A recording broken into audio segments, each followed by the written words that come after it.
c'est pas très bon, non? C'est quoi? C'est du sucre?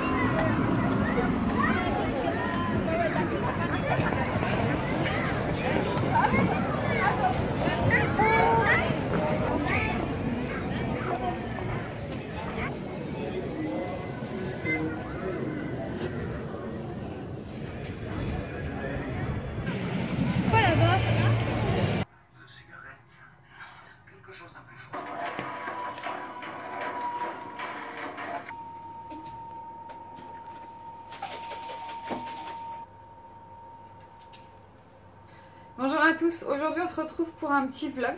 Aujourd'hui on est dimanche et hier je vous ai mis quelques images, mais en fait j'ai été au marché de Noël de Nice. En fait ça ouvrait hier et je voulais absolument y aller. Je vais vous dire pourquoi.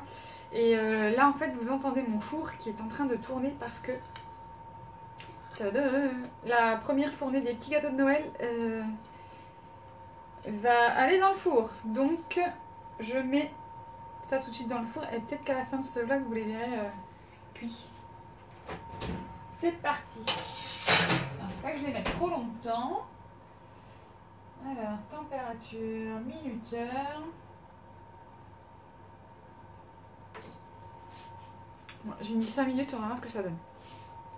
Et il m'en reste beaucoup. J'ai fait une plaque, mais il me reste tout ça encore à faire.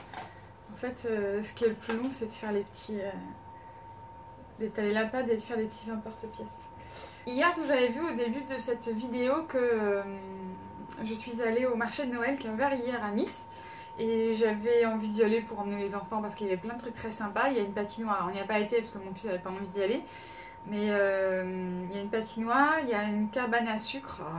C'est un tout petit truc, il y a deux messieurs qui font des petites sucettes avec du sirop d'érable et de la glace. En fait, c'est la cabane à sucre.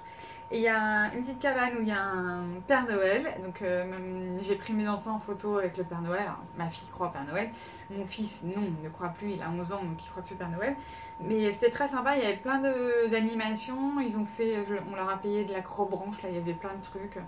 C'était pas excessif. Donc voilà, je leur ai fait. Je préfère qu'ils fassent ça plutôt que la pêche au canard ou les trucs où on sait qu'ils gagnent jamais. Et ramener un truc en plastique. Voilà. Et ils ont droit à une gaufre, une barbe à papa et tout ça. Et en fait j'y suis allée aussi pour une deuxième raison. C'est qu'il y a quelques semaines j'avais été sur le marché. En fait il y a un marché d'artisans le deuxième samedi du mois. Et j'avais rencontré... Ouais. On va regarder où en sont les petits gâteaux.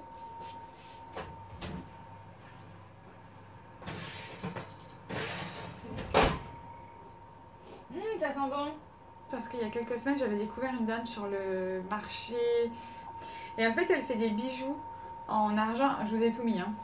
Mais donc elle fait plein de petits bracelets en argent comme ça. Donc ça, c'est ceux que j'ai acheté la semaine dernière. La petite feuille, pas la semaine dernière, il y a quelques semaines. La petite feuille et le petit bracelet comme ça. Ça, c'était à moi. C'est un vieux truc qui date quand mes enfants sont nés. Ça, je les avais achetés donc il y a quelques semaines. Et hier, je lui ai acheté celui-là. Donc en fait, j'y suis allée aussi pour ça. Parce que je voulais voir ce qu'elle avait pour Noël, si elle avait des choses un petit peu différentes. Et du coup, c'est un petit bracelet en argent. Et ça fait très longtemps que j'en cherche. Qui est très facile et que j'ai payé 25 €. Donc vraiment très très abordable. Ceux-là, ils sont à 10 €. Et du coup, comme je lui ai acheté 2-3 petits trucs hier pour les fêtes, elle m'a fait un petit cadeau. Elle m'a offert celui-là. Et j'étais super contente. Donc elle n'a pas de page Facebook, elle n'a rien. J'ai ses coordonnées. Et j'espère que le jour où elle aura une page Facebook, je vous donnerai ses coordonnées. Alors en termes de zéro déchet, je sais que c'est du métal, que ça... tout ce qui est autour des bijoux en or, en argent, tout ça, c'est toujours un peu compliqué. Mais voilà, c'est un petit artisan et elle fait des choses vraiment super jolies. Donc... et voilà, c'est des bijoux que moi je vais garder très très longtemps parce que je sais que je les garde très longtemps. Ce petit truc là, Love, je crois que je l'ai acheté à la naissance de ma fille, je crois. Donc il a 6 ans. Et j'en ai un autre que j'avais acheté pour ma première fête des mères. Donc je les garde très très longtemps, je les mets de temps en temps, je les renlève. Et donc là j'avais tout mis exprès pour vous montrer. Mais quoi que j'aime bien d'avoir tout, je trouve ça assez joli, je trouve ça rigolo. Et voilà, donc ça c'est ce que j'ai découvert hier C'est très chiant ce bruit. Et je voulais aussi vous montrer les recettes que j'ai testées ces dernières semaines, parce que ça fait un petit moment que je ne vous ai pas filmé. Ça c'est un pot de sauce. Alors en fait ça c'est du blanc de meudon que j'ai mélangé avec du savon noir liquide. Ça fait une espèce de pâte et en fait le blanc de meudon c'est un petit peu granuleux. Et en fait avec je lave toute ma salle de bain. Essentiellement mes vitres, parce que comme il y a pas mal de calcaire ça nettoie très bien les vitres. Je fais ça avec un microfibre, un chiffon microfibre et c'est hyper efficace. Et je fais mon évier aussi, ça m'enlève toutes les traces de calcaire parce que c'est un évier qui est gris foncé. Et du coup ça m'enlève vraiment toutes les traces. Et je l'ai enfin essayé la recette pour le lave-vaisselle. Alors je sais plus exactement de tête les quantités. Je le rajoute à la page des recettes sur mon blog. Comme ça vous aurez la recette. Je l'ai essayé et c'est hyper efficace. Je suis hyper contente. C'est hyper efficace. C'est hyper simple à faire au niveau de la recette. Je vous le mets sur mon blog. Je l'ai essayé et j'ai mis dans le liquide de rinçage du vinaigre pur. Ma vaisselle, elle est ressortie nickel. Donc je suis hyper contente, ça marche super bien. Et il y a un autre truc aussi que j'ai trouvé. Alors j'étais faire les courses l'autre jour.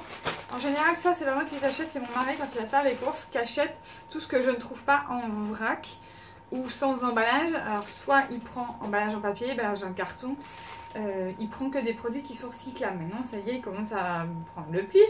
Et par contre ça j'avais besoin de papier toilette. Je n'ai pas trouvé de papier toilette emballé dans du papier. Mais par contre j'ai trouvé ça. C'est marque Repère, donc c'est chez Leclerc.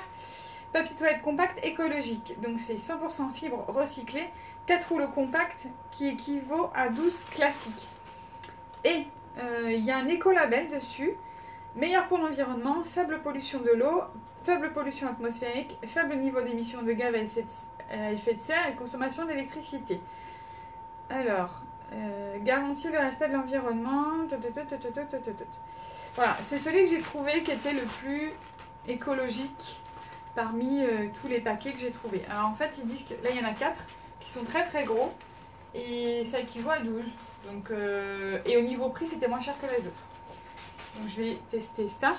Qu'est-ce que je voulais vous dire d'autre? Je suis en train de finir de cuire mes petits gâteaux. J'espère que mes collègues ne me regardent pas parce que sinon ils vont savoir que je leur amène des petits gâteaux demain. Et mon mari il a acheté une friteuse. Parce que du coup, mon histoire de sans emballage, zéro déchet, on ne peut plus faire de frites. Et ça fait quand même quelques années que j'avais plus de friteuse. Parce que je faisais des frites au four. Je le trouvais très bien. Mais du coup, comme c'est emballé dans des sachets en plastique, ça ne me convient plus. Donc, mon mari a profité d'une promo pour nous acheter une magnifique friteuse qui est juste à côté de moi, qui est énorme et que je sais pas du tout où je vais la mettre. Mais en fait, qui a un système automatique de filtre. Donc en fait, ça filtre l'huile. Donc j'ai plus qu'à laver en fait tout le matériel qui est au-dessus, qui passe tout au lave-vaisselle. Enlever tout ce qui n'est plus bon et ça me filtre mon huile pour la récupérer pour la fois d'après. Donc normalement c'est plus économique en huile de friture, je peux l'utiliser encore plusieurs fois et je sais que la déchetterie à côté de chez moi ils récupèrent les huiles. Donc je vais voir. En même temps je fais pas des frites toutes les 5 minutes, je vais peut-être m'en servir une fois, 2 fois de temps en temps par mois et ce qui va être très bien c'est pour faire les chips. Parce que depuis que je fais du zéro déchet, j'achète plus de chips puisque c'est emballé aussi dans des sacs en plastique. Donc je vais pouvoir faire tout un tas de trucs que je faisais plus sans friture quoi. Je vous dis à très vite pour une prochaine vidéo ou un prochain vlog. En attendant, prenez soin de vous. Ciao! Et j'en profite pour vous montrer la première fournée de petits gâteaux.